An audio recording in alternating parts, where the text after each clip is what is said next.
They called him Mr. Entertainment, the man who could sing, dance, act, and captivate audiences with a single glance. Sammy Davis Jr. seemed to have it all: fame, fortune, and the adoration of millions. But behind the dazzling smile and infectious energy lay a story that Hollywood never wanted you to know. A story of broken dreams, crushing debt, and a desperate fight against time itself. Tonight, we unveil the heartbreaking truth about the final years of one of America's greatest entertainers. A truth that will forever change how you see the man who gave everything for our applause. In the blazing lights of Las Vegas during the 1960s, no star shone brighter than Sammy Davis Jr. standing barely 5 feet 6 inches tall. He possessed a presence that could fill any room, any stage, any heart. The world knew him as one-third of the legendary Rat Pack. Alongside Frank Sinatra and Dean Martin, 3 men who defined cool sophistication and the very essence of American entertainment. But what the world didn't see were the cracks already forming beneath that polished exterior. Even at the height of his fame, Sammy was fighting battles that would eventually consume him. The relentless pressure to perform, to be on every moment of every day, was taking its toll. Friends would later recall how he'd collapse in his dressing room after shows, completely drained, only to emerge minutes later with that million-dollar smile intact. The entertainment industry in the 1960s was unforgiving, especially for a black performer who had broken barriers that others thought were unbreakable. Sammy had opened doors, yes, but he'd also made himself a target. Every performance was scrutinized, every stumble magnified. The weight of representation carrying the hopes and dreams of an entire community was a burden that few could truly understand. Little did anyone know that these golden years were actually the beginning of the end. The seeds of his eventual downfall were being planted with every standing ovation, every champagne toast, every seemingly perfect moment under the spotlight. The very success that made him a legend was also slowly destroying the man behind the myth. Behind closed doors, Sammy was already struggling with the demons that would plague his final years: an addiction to performance that bordered on compulsion, financial decisions that defied logic, and a desperate need for acceptance that would cost him everything he held dear. Sammy Davis Jr. didn't just perform, he carried the weight of history on his shoulders with every step he took across America's stages. In an era when segregation was still the law in many states, he had done the impossible. He had made white audiences love him, applaud him, and accept him as one of their own. But this acceptance came at a price that no amount of money could ever repay. The year was 1960, and while the civil rights movement was gaining momentum across the South, Sammy found himself in an impossible position. He was too successful for some in the black community, who viewed his integration into white entertainment circles with suspicion. Yet he was still not accepted enough by white society. Forced to enter hotels through back doors even after performing for sold-out audiences of adoring fans, the psychological toll was immense. Imagine being the first, the only, the constant representative of your entire race in rooms where you weren't truly welcome. Every joke had to be perfectly timed, every song flawlessly executed, every interaction carefully calibrated to maintain the delicate balance that kept his career alive. One misstep, one moment of authentic anger or frustration, and everything he had built could crumble. Those closest to Sammy would later reveal the panic attacks that began during this period. Moments when the pressure became so overwhelming that he couldn't breathe, couldn't think, couldn't be the entertainer the world demanded him to be. His dressing room became a sanctuary where he could finally let his guard down. But even there, the fear followed him. Fear of failure, fear of disappointment, fear of losing everything he had fought so hard to achieve.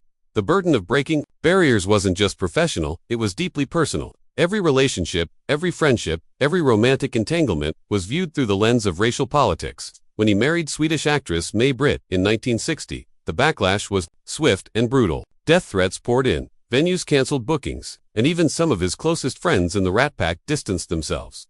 This was the weight that Sammy carried into every performance, every recording session, every public appearance. He wasn't just Sammy Davis Jr., the entertainer. He was a symbol, a statement, a man who could never simply be himself. They say perfection is the enemy of good.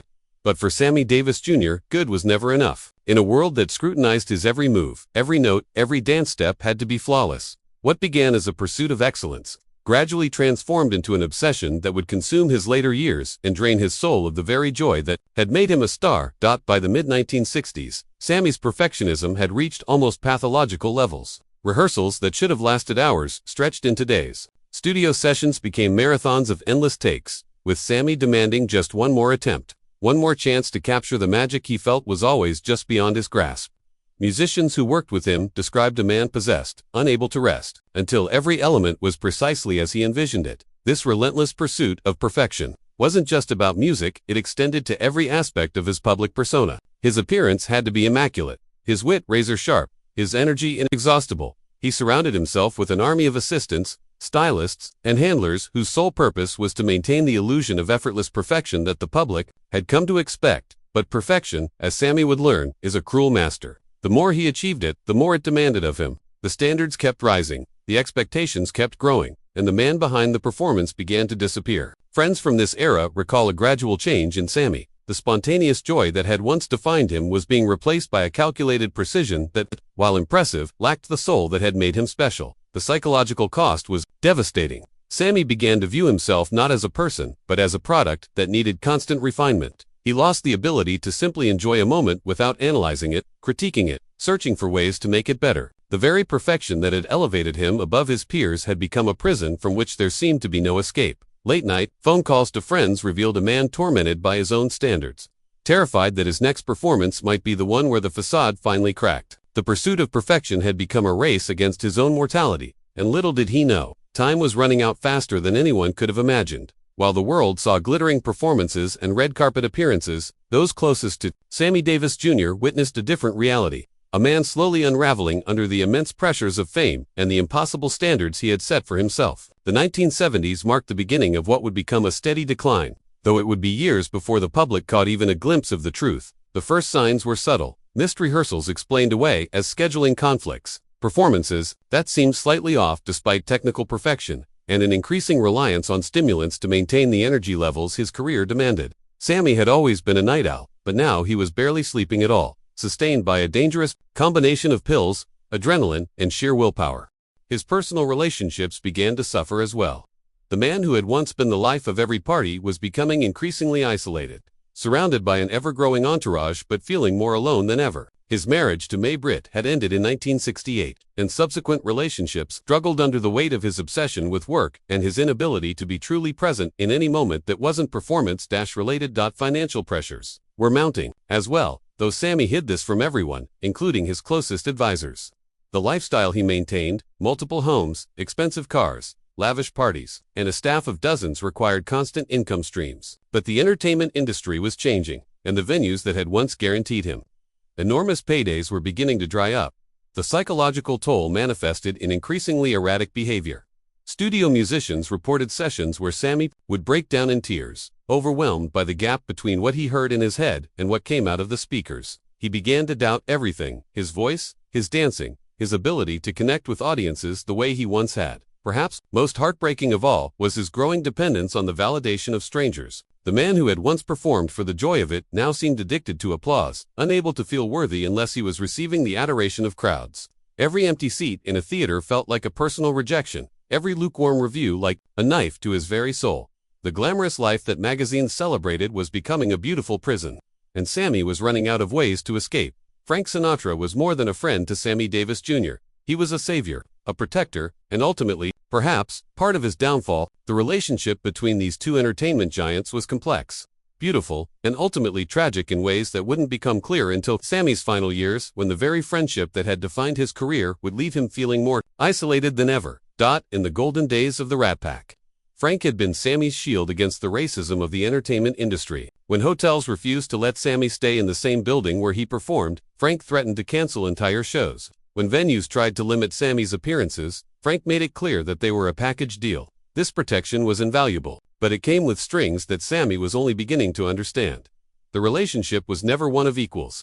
Despite their mutual affection, Frank was the chairman of the board, and Sammy was, in many ways, the grateful recipient of his generosity. This dynamic shaped Sammy's entire worldview. He learned to be grateful, to be accommodating, to never rock the boat that Frank had so graciously allowed him aboard. As the years passed and the Rat Pack era faded, Sammy found himself increasingly dependent on Frank's approval and support. When Frank called, Sammy answered, regardless of his own plans or commitments. When Frank needed a favor, Sammy delivered, often at great personal cost. This wasn't just loyalty, it was a form of emotional dependency that had grown from decades of being the junior partner in their friendship. But by the late 1970s, Frank's own career was evolving, and he had less time and energy for the constant care and feeding that Sammy's ego seemed to require. The phone calls became less frequent, the invitations stopped coming, and Sammy was left to confront a terrifying reality. He had built his entire identity around being part of Frank's world. The psychological impact was devastating. Sammy had never learned to stand completely on his own, professionally or emotionally. He had grown so accustomed to Frank's protection and validation that without it, he felt exposed and vulnerable in ways he had never experienced before. Friends from this period describe a man who would obsess over every interaction with Frank, analyzing tone of voice and word choice for signs of approval or rejection. The very relationship that had been his greatest blessing was becoming his greatest source of anxiety and self-doubt. Las Vegas in the 1970s and early 1980s was supposed to be Sammy Davis Jr.'s kingdom, the place where he could reign supreme and command the respect and adoration he craved. The neon lights of the Strip seemed to beckon to him, promising endless nights of sold-out shows and thunderous applause. But what appeared to be a golden opportunity would gradually reveal itself as a beautiful prison, one that would trap him in a cycle of diminishing returns and growing desperation. The Vegas residencies that had once been the pinnacle of entertainment success were becoming something else entirely for Sammy, a safe harbor for an aging performer who was finding it increasingly difficult to adapt to a changing industry. The intimate showroom settings were perfect for his style of entertainment, but they also represented a kind of creative stagnation that he was too afraid to acknowledge. Night after night, show after show, Sammy found himself performing the same routines, telling the same jokes, singing the same songs that had brought him fame decades earlier. The audiences loved it. They came to Vegas expecting nostalgia, wanting to relive the golden age of entertainment. But for Sammy, each performance was a reminder of what he used to be rather than a celebration of what he could still become. The financial arrangements that seemed so generous on paper were actually bleeding him dry.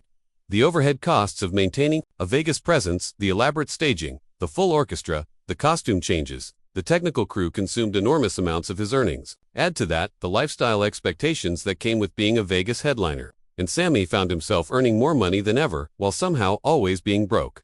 The psychological impact of this treadmill existence was profound.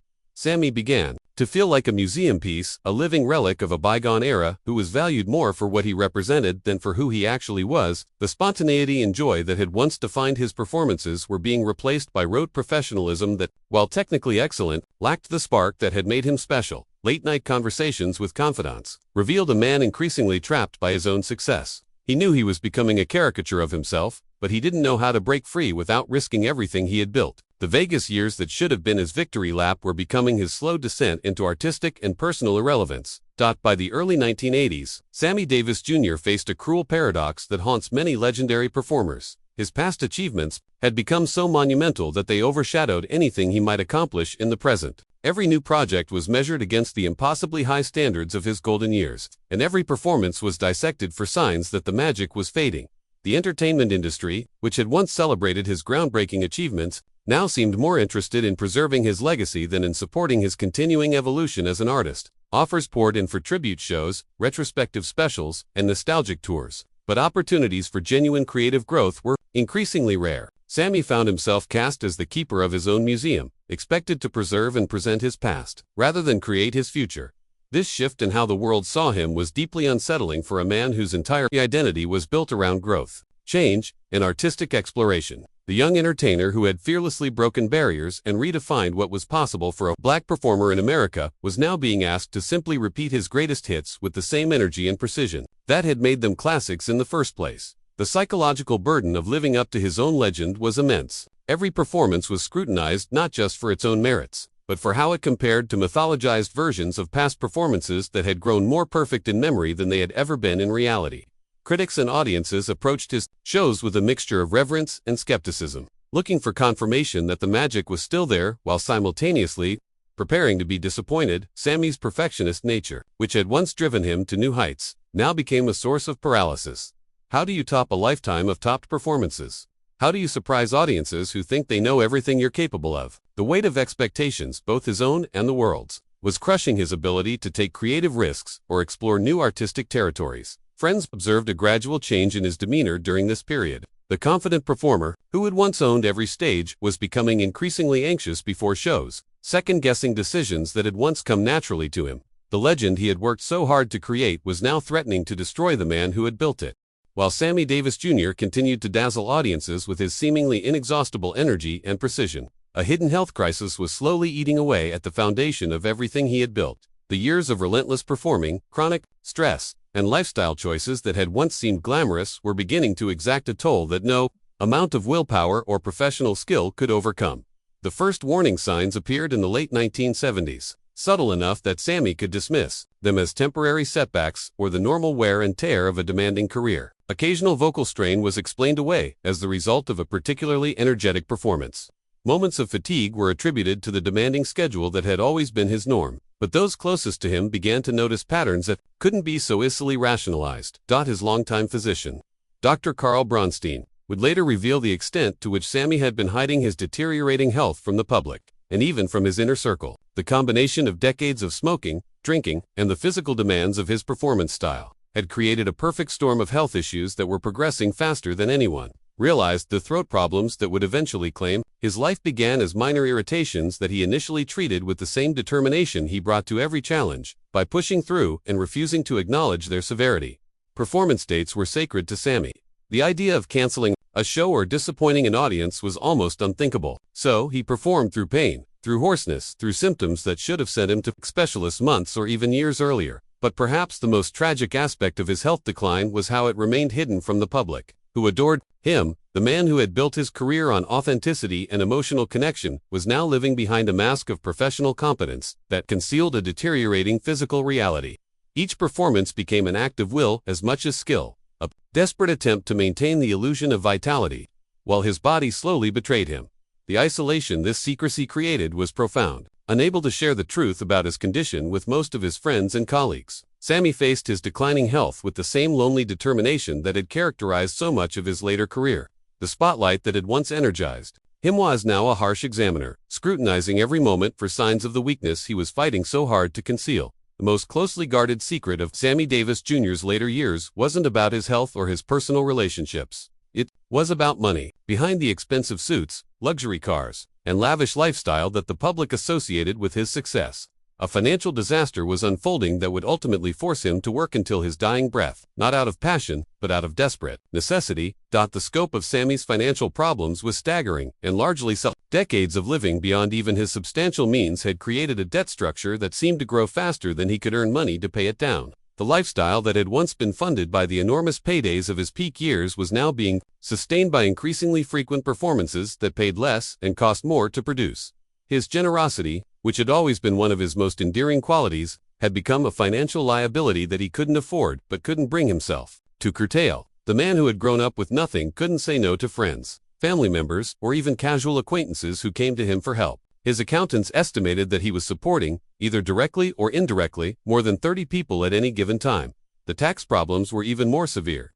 Years of questionable financial advice and poor record-keeping had resulted in a debt to the Internal Revenue Service that seemed to grow regardless of how much he paid toward it. The interest and penalties had created a situation where Sammy was essentially working to pay taxes on money he had earned years earlier but had never properly set aside. Perhaps most heartbreaking of all was how this financial pressure affected his artistic choices. The man who had once been able to choose projects based on their creative merit or personal significance was now forced to take any engagement that paid well enough to service his debts. Quality control, artistic integrity, and even his own health became secondary considerations to the immediate need for cash flow. Friends from this period describe a man who had become obsessed with money in a way that was completely out of character with the generous, free-spirited performer they had known for decades. Late-night phone conversations were dominated by discussions of payment schedules, contract negotiations, and the endless mathematics of debt service that had consumed his life. The tragedy wasn't just that Sammy was broke, it was that he had become a prisoner of his own financial obligations, unable to retire, unable to slow down, unable to make the artistic choices that might have restored his passion for performing. As the 1980s progressed, Sammy Davis Jr. found himself facing perhaps the cruelest fate that can befall any performer.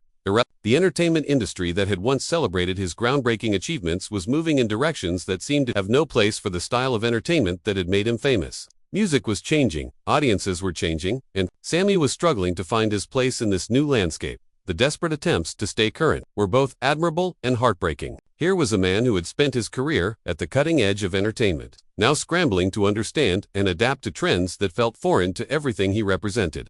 He experimented with contemporary music styles that didn't suit his voice or his natural performance instincts. He tried to update his image, his staging, even his comedy material, often with results that pleased no one, not the new audiences he was trying to attract, nor the longtime fans who preferred the classic Sammy they had always known.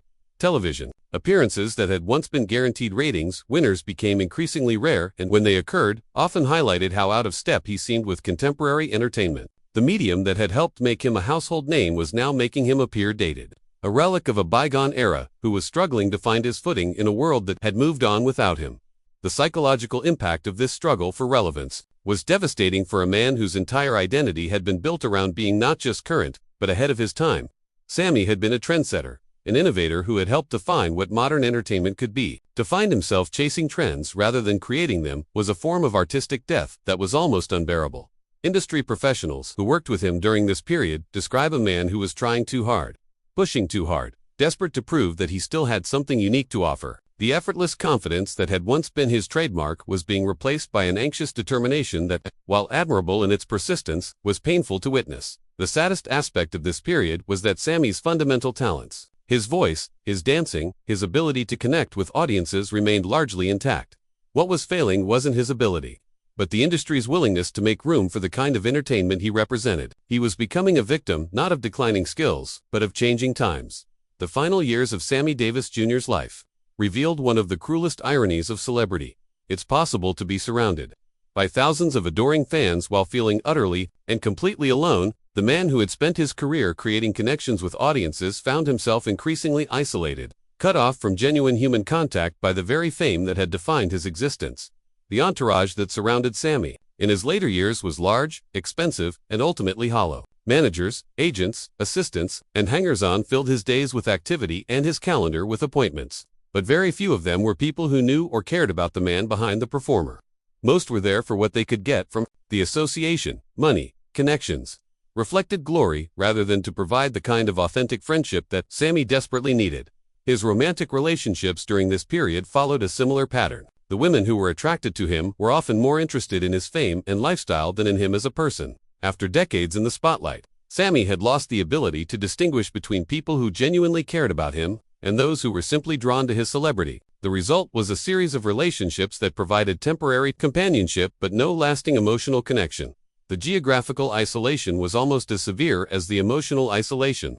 Sammy's lifestyle required constant travel, moving from city to city, hotel to hotel, with rarely enough time in any one place to develop meaningful local relationships. He was perpetually the visitor, the guest, the performer who would be gone by tomorrow morning. This rootlessness, which had once felt like freedom, now felt like exile. Perhaps most tragically, Sammy had become isolated from his own family in ways that career demands and financial pressures had made seem necessary at the time, but which now appeared as devastating choices.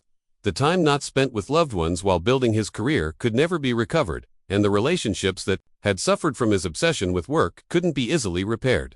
The spotlight that had once energized him was now a harsh and unforgiving examiner, highlighting every flaw while providing no real warmth or comfort. He was performing for audiences who loved Sammy Davis Jr., the entertainer, but had no idea who Sammy Davis Jr., the man, actually was. And increasingly, neither did he. The concerts and appearances that marked the final chapter of Sammy Davis Jr.'s career took on a poignancy that was evident to anyone who truly understood what they were witnessing. These weren't just performances, they were desperate love letters to an audience he feared might abandon him. Final attempts to prove that the magic was still there, even as his body was failing him in ways he couldn't completely hide. Performance during this period required an enormous act of will. The throat problems that would eventually claim his life were making singing increasingly difficult and painful. But Sammy pushed through with the same determination that had carried him through decades of racial barriers and professional challenges. The voice that had once effortlessly soared through complex arrangements now required careful management and strategic pacing, just to make it through a single show. Those who worked with him during these final performances describe a man who was literally fighting for every note, every dance step, every moment of connection with his audience. The preparation that had once been joyful collaboration became medical consultation, with doctors and vocal coaches working together to determine what was physically possible on any given night. The audiences, largely unaware of the scope of his health problems, continued to respond with the kind of enthusiasm that had sustained him throughout his career. But there was something different in their applause, now a kind of desperate appreciation, as if they sensed that these moments might be among the last opportunities to witness a living legend in action. Sammy seemed to sense this too. His performances took on an almost valedictory quality, with extended versions of his signature songs and heartfelt speeches that sounded more like farewells than the casual stage banter of earlier years. He was saying goodbye, though he couldn't bring himself to make it explicit. The physical toll of these final performances was severe, but the emotional reward remained powerful enough to keep him going. The connection with his audience, the validation of their continued love and appreciation, was quite literally keeping him alive. As long as he could perform, as long as he could make people smile and applaud and feel something special, he had a reason to continue fighting. But everyone close to him could see that time was running out. The man who had given everything to entertainment was now being asked to give even more: his health, his comfort, perhaps even his life, for just a few more moments in the spotlight that had been his home for so many years. The phone call came on a quiet Tuesday morning in 1989, but its impact would reverberate through the remaining months of Sammy Davis Jr.'s life like an earthquake that reshapes everything in its wake. The throat problems that he had been treating as minor inconveniences, the hoarseness that he had attributed to his demanding performance schedule, the persistent pain that he had been managing with increasingly strong medications, all of it suddenly had a name, and that name was cancer. Dr. William Lawson delivered the diagnosis with the kind of clinical precision that medical professionals learn to use when discussing the unthinkable. But no amount of professional distance could soften the blow for a man whose voice had been his life, whose throat had been the instrument through which he had expressed every emotion, every hope, every dream that had defined his existence. The cancer was aggressive and had already progressed further than anyone had realized. The symptoms that Sammy had been ignoring or explaining away as occupational hazards were actually signs of a disease that had been systematically destroying the physical foundation of everything he had built his career upon. The treatment options were limited and came with guarantees that were almost as terrifying as the disease itself. Surgery might save his life, but it would almost certainly end his singing career. Radiation and chemotherapy might slow the progression of the cancer, but they would leave him weak, vulnerable, and unable to perform at the level that his audiences expected and that his financial obligations required. For most people, this would have been a moment to step back, to reevaluate priorities, to focus on quality of life rather than career demands. But Sammy Davis Jr. was not most people. The idea of retiring, of disappearing from the spotlight that had been his home for more than 5 decades, was almost as frightening as the disease that was threatening to take his life. The decision he made in those first days after the diagnosis would define his final months and cement his legacy as a performer who literally gave everything for his art. Despite the advice of doctors, the pleas of friends, and the obvious physical toll that continued performing would take on his already compromised health, Sammy chose to keep working. He would fight the cancer, yes, but he would fight it on his own terms, continuing to perform as long as his body would allow, refusing to let the disease define the end of his story. With the diagnosis confirmed and treatment options limited, Sammy Davis Jr. made a decision that was both completely in character and utterly heartbreaking. He would continue performing for as long as physically possible, cramming a lifetime's worth of final performances into the months or years that remained to him. The schedule that emerged from this decision was brutal, even by Sammy's historically demanding standards. Concert dates were booked with an urgency that bordered on frantic, as if each performance might be the last opportunity to say everything he needed to say to the audiences who had sustained him throughout his career. The man who had once been selective about engagements now seemed to accept every offer, regardless of the venue size, the pay scale, or the physical demands involved. The treatment schedule was arranged around performance commitments rather than optimal medical care. Chemotherapy sessions were timed to minimize their impact on upcoming shows, and radiation treatments were scheduled during brief breaks in touring. The approach was medically questionable but emotionally understandable. Sammy was trying to have his career and his treatment simultaneously, refusing to choose between fighting the cancer and fighting for his place in entertainment history. The physical deterioration was becoming impossible to hide completely, though Sammy's professional skill and the loyalty of his crew managed to maintain the illusion of health for most audience members. Lighting was adjusted to compensate for weight loss. Sound systems were modified to support a voice that was losing power, and staging was simplified to accommodate reduced energy levels. Those who worked closely with him during this period describe a man who was operating on pure willpower, drawing from reserves of determination that seemed almost supernatural. The joy that had once made performing effortless was largely gone, replaced by a grim professionalism that was admirable in its discipline but tragic in its necessity. The calendar became a countdown, though no one knew exactly what it was counting down to. Each performance was potentially significant. Each audience might be the last to witness the living legend in action. The pressure to make every moment count was enormous, both for Sammy and for those who were helping him maintain the illusion that everything was normal.